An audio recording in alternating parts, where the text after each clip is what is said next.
Hare Krishna. Hare Krishna. So we're not in Kansas anymore, that's for sure. We're not in Brighton either. No, because Brighton doesn't have a sandy beach. Oh yeah, sorry. We're on the coast of Cardigan Bay, just outside of Aberystwyth, at the beginning of Snowdonia National Park. We've just spent a few days in Wales, and maybe if we got a few pictures of the beautiful drive we just had through the Brecon Beacons and the Welsh countryside. Really stunning and amazing. Maybe if Bhava Bhakti's inspired, she can cut those clips in right here and you can see them. All right, I'll see what I can do. But wherever we go, it's always a good opportunity to read Srimad Bhagavatam. So yes, like that, you could just think we're probably just sitting in our front room with a green screen and projecting, all these different locations, But we're not. We're actually here. You can hear the waves probably in the background. So like that. And we're on our way to Scotland. Bonnie, Scotland. Bonnie, Scotland. So we'll be up there for a few days and hopefully do a few readings there. So, okay, now let's read. Okay, it's Canto 3, Chapter 14, Text 37, Pregnancy of Deity in the Evening. Om Namo Bhagavate Vasudevaya. Om Namo Bhagavate Vasudevaya. Om Namo Bhagavate Vasudevaya. Text 37. Maitreya said, the great sage Kashyapa thus addressed his wife, who was trembling because of fear that her husband was offended. She understood that he had been dissuaded from his daily duties of offering evening prayers, yet she desired the welfare of her children in the world. Text 38. The learned Kashyapa said, because of your minds being polluted, because of defilement of the particular time, because of your negligence of my directions, and because of your being a prophetic to the demigods, everything was inauspicious. Purport. The conditions for having good progeny in society are that the husband should be disciplined in religious and regulative principles, and the wife should be faithful to the husband. In Bhagavad Gita, chapter 7, verse 11, it is said that sexual intercourse according to religious principles is a representation of Krishna consciousness. Before engaging in sexual intercourse, both the husband and the wife must consider their mental condition, the particular time, the husband's direction, and obedience to the demigods. According to Vedic society, there is a suitable, auspicious time for sex life, which is called the time for Garbhadana. Deity neglected all the principles of scriptural injunction, and therefore, although she was very anxious for auspicious children, she was informed that her children would not be worthy to be the sons of a Brahmana. There is a clear indication herein that a Brahmana's son is not always a Brahmana. Personalities like Ravan and Hiranyakashipu were actually born of Brahmanas, but they were not accepted as Brahmanas because their fathers did not follow the regulative principles for their birth. Such children are called demons or Rakshasas. There are only 1 or 2 Rakshasas in the previous ages due to negligence of the disciplinary methods, but during the age of Kali, there is no discipline in sex life.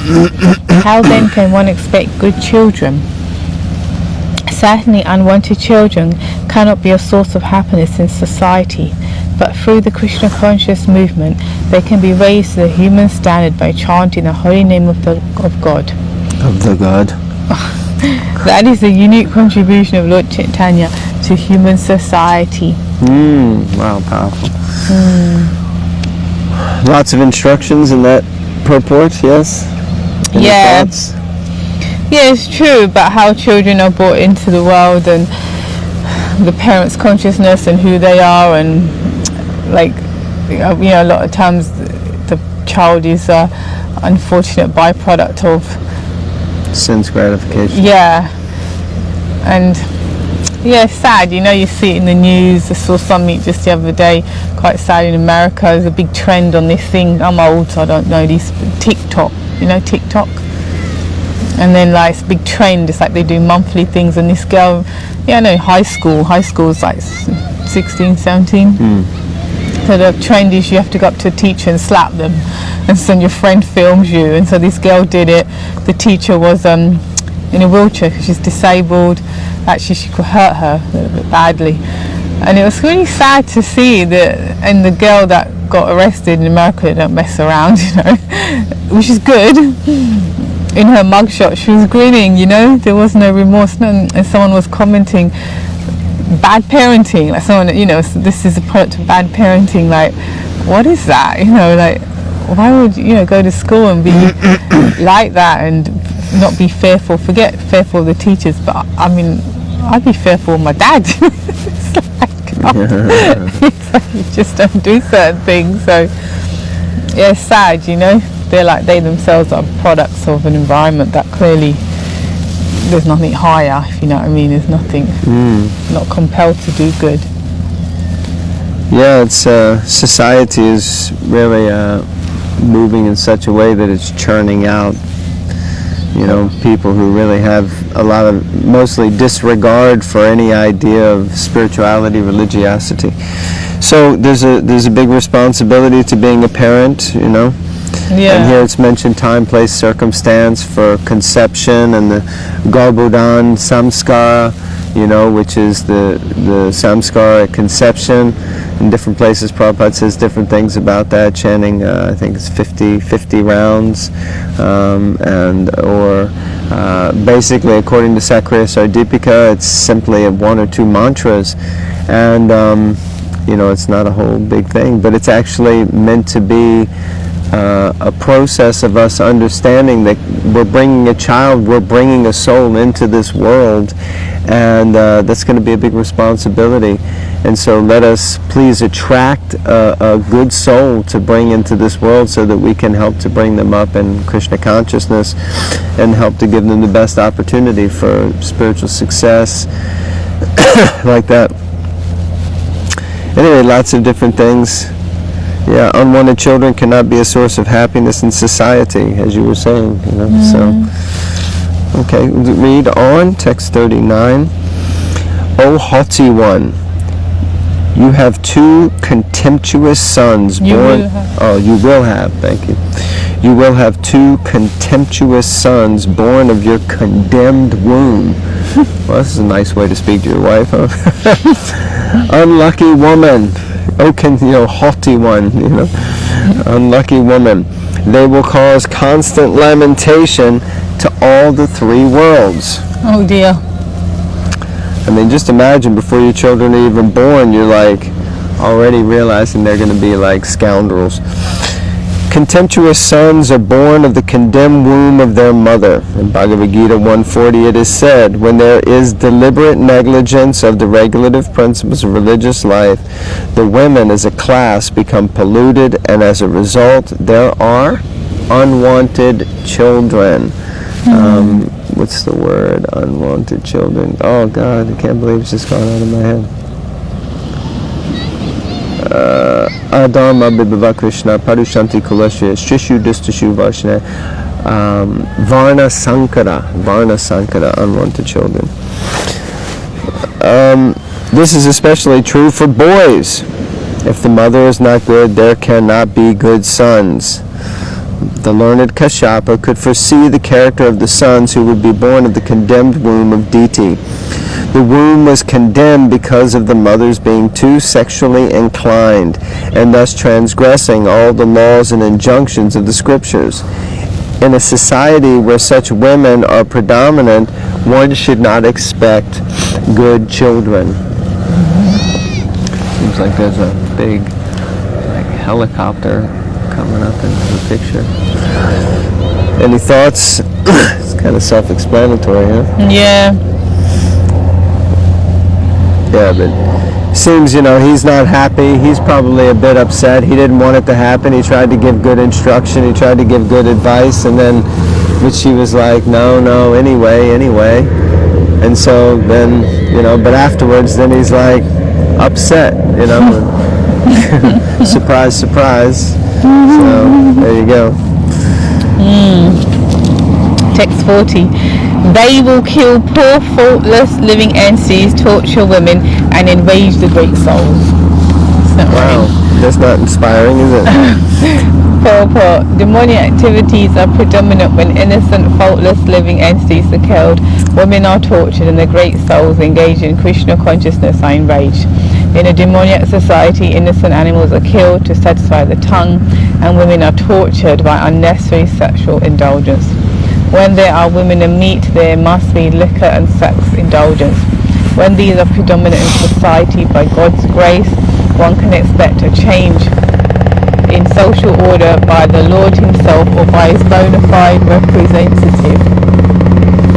It's like this big helicopter. I don't think you can see it at the moment, but it's going to come in right behind us.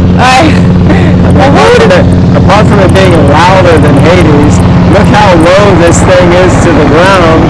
It should be coming in right behind us right about now.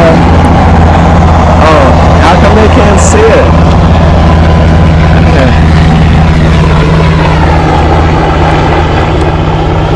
It's gone now. It's so low.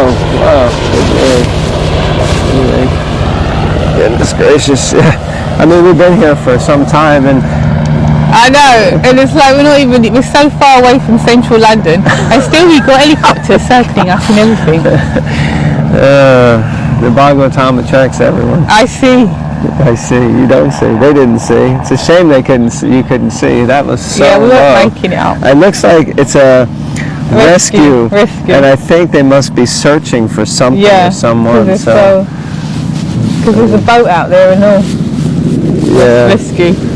Okay. Well, Rescue boat. let's read before it comes back again.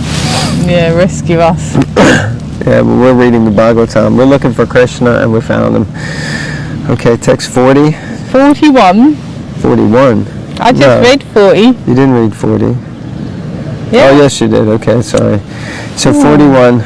Good Lord, so much confusion. Yeah, we thought we were going to have a peaceful little, chill read, and you can take the kids out of the city, but you can't take the city out of the kids, I guess. Right. Text 41.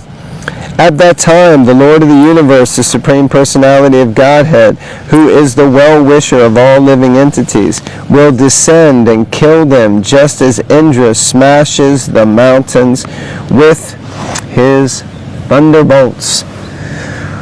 Purport. As stated in Bhagavad Gita 4.8. Anyone knows that? 4.8? I think it's yada hi dharmasya glanir bhavati bharata abhutanama dharmasya jamianam prajami. What is it? Oh. Anyway, I descend, I come again and again. The Lord descends as an incarnation to deliver the devotees and kill the miscreants, the Lord of the universe and of everything, the Lord of the universe and of everything would appear. The Lord of the universe and of everything. Doesn't make sense. It does. He's the Lord of the universe and of everything. Yeah, but then there should be a comma after that. Oh my God. The Lord of the universe and of everything would appear to kill the sons of Diti because of their offending the devotees of the Lord. There are many agents of the Lord, such as Indra, Chandra, Varuna, and Goddess Durga or Kali, who can chastise any formidable miscreants in the world. The example of mountains being smashed by a thunderbolt is very appropriate. The mountain is considered the most strongly built body within the universe, yet it can be easily smashed by the arrangement of the Supreme Lord. The Supreme Personality of Godhead does not need to descend in order to kill any strongly built body. He comes down just for the sake of his devotees.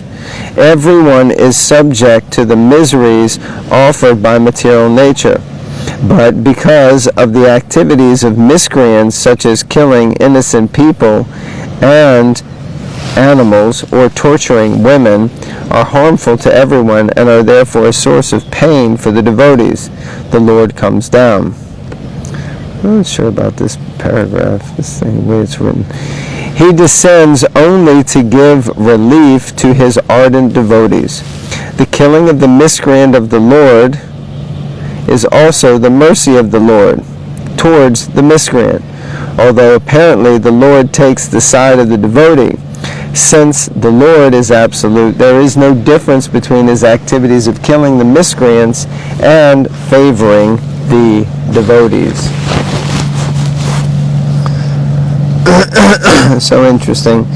Kind of goes off on a different point about the Lord and his appearance, because in the verse it's mentioned that he will descend in order to kill these two sons, and then Prabhupada takes the opportunity to discuss the incarnations of the Lord. So that's the search and rescue boat just went by. Yeah. God knows what's going on here. I see it on the news. Okay, text 42. Text 42. Diti said, "It is very good that my sons will be magnanimously killed by the arms of the personality of Godhead with his Sudarshan weapon." She's happy. Well, it's like the lesser of two evils. I'm going to have demoniac sons, at least let them be killed by God, you know? Yeah. Oh, my husband, may they never be killed by the wrath of the Brahmana devotees. Okay. Purport. When Diti heard from her husband that the great souls would be angered by the activities of her son, she was very anxious. She thought that her sons might be killed by the wrath of the Brahmanas. The Lord does not appear when the Brahmanas become angry at someone, because the wrath of the Brahmana is sufficient in itself. He certainly appears, however, when his devotee simply becomes sorry. A devotee of the Lord never prays to the Lord to appear for the sake of the troubles the miscreants cause for him, and he never bothers him by asking for protection. Rather, the Lord is anxious to give protection to the devotees. Diti knew well that the killing of her sons by the Lord would also be his mercy, and therefore she says that the wheel and arms of the Lord are magnanimous. If someone is killed by the wheel of the Lord and is thus fortunate enough to see the arms of the Lord, that is sufficient for his liberation. Such good fortune is not achieved even by the great sages. So not even the great sages or sadhus get the opportunity to see the arms and the wheel of the Lord. You know? So here these two demons are going to get it. Yeah. And of course, who are these two demons? Jai and Vijay. Jai and Vijay, but that hasn't been revealed yet, so we're kind of revealing that a bit early. But yeah, spoiler alert. Spoiler alert. You can put that on the screen. Spoiler alert, spoiler alert. You can do it. I'll think about it. I might be travel sick. You might be travel sick? When? Now? Sitting on the seat? Tonight when I upload it. Oh, I see. Okay. So, what were we talking about? God. Anyway. Yeah, no, these two, we were just discussing actually, right? Because Jai and Vijay were cursed and they took birth, and the first birth that they took was from the womb of Diti. So it was all part of the plan. Yeah. Because the Lord wanted to go and fight with someone, so he needed someone to fight with. So Jai and Vijay served the purpose, so like that. Okay, where are we up to? 43? 43. Okay. That's you? No, it's you. Okay. A person who is condemned by a Brahmana or is always fearful to other living entities is not favored either by those who are already in hell or by those in the species in which he is born. A person who is condemned by a Brahmana or is always fearful to other living entities is not favored by those who are already in hell or those in the species he is born. Purport.